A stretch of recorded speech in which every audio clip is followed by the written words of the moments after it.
day in our life as delivery expediting business here in America. Guys, ito na yung continuations ng video kanina kasi hindi ko natapos kasi mahaba na. So kung nakikita nyo, medyo maaliwalas na, wala ng ulan. Nandito na kami sa Missouri kasi hindi kaya yung oras namin dyan. So ayun, linaro ko yung partner ko, sabi ko sige na please mag-lunch muna tayo kasi nagugutom na ako. Hindi na kaya ng tiyan ko. Tapos ayun, nag-book na siya para sa dining namin para later. So ayun, at ayun guys, sila pala yung may malaking taniman ng mais dito sa Missouri. And ayun na, nakarating na kami sa lugar kung saan kami kakain. At ayun yan, tara pasok tayo. At pinagbuksan ako ng partner ko, ka-sweet naman niya, oy. At dito nakapasok na kami sa loob at hinanapan na kami ng table.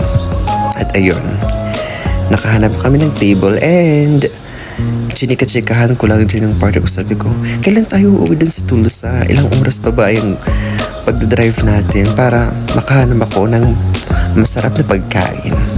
Ayun, nauto ko yung partner ko. So, nakahanap ako ng masarap na pagkain for my break, may lunch and dinner na yan. So, mix na yan kasi breakfast kami kanina, heavy meal. So, ayun, chinika-chikahan ko lang para alam mo na, makakuha ko ng mas masarap pang pagkain kaysa sa kanya. Charot. At to explain ako dyan habang kumakain ako ng appetizer namin. Kasi dito, pag kumain ka, mauuna yung appetizer bago yung gusto mong pagkain na kakainin mo. So, ayun nga. Super chika lang ako dyan. Okay, habang sumusubo. Kasi partner busy sa kakasal pa kasi may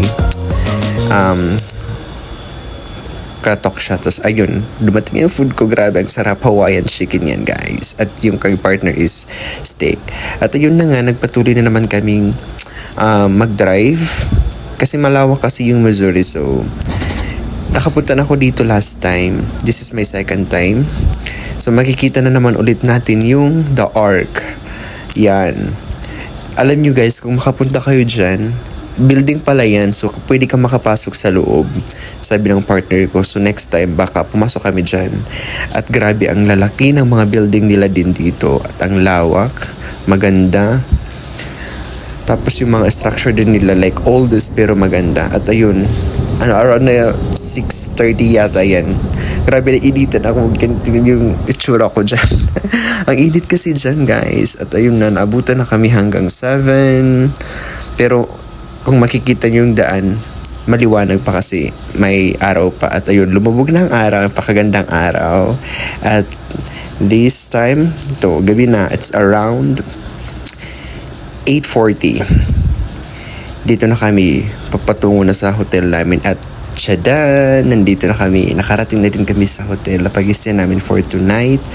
At nagmuni-muna ako ng kaunti at nag-stretching kasi ang sakit ng paa ko, grabe guys. So ayun, tara, pasok tayo sa hotel. Ayun, nakapasok na ako sa hotel guys. Kami ni Josh pala, sorry. Dito na kami sa hotel. And ayun, nagsisign up muna siya. Then pupunta na kami sa room namin. Naglakad lang kami kasi walang elevator. So lakad lang kami kasi nasa second floor kami guys. Pero maganda rin naman kahit hindi nakamahalan ng hotel, pero maganda siya. At ayun na nga, pumasok na ako sa room. Charan! Hi, panibagong araw na naman bukas guys. Natapos din ang araw namin today. So ipapakita ko ulit sa iyo kung saan ang tungo namin bukas guys. Ayun, sinara ko na yung pinto. At nag-prepare na rin ako para maligo. Then, magic. Done. Tapos na ako maligo. Then, bye-bye for now. See you tomorrow. God bless.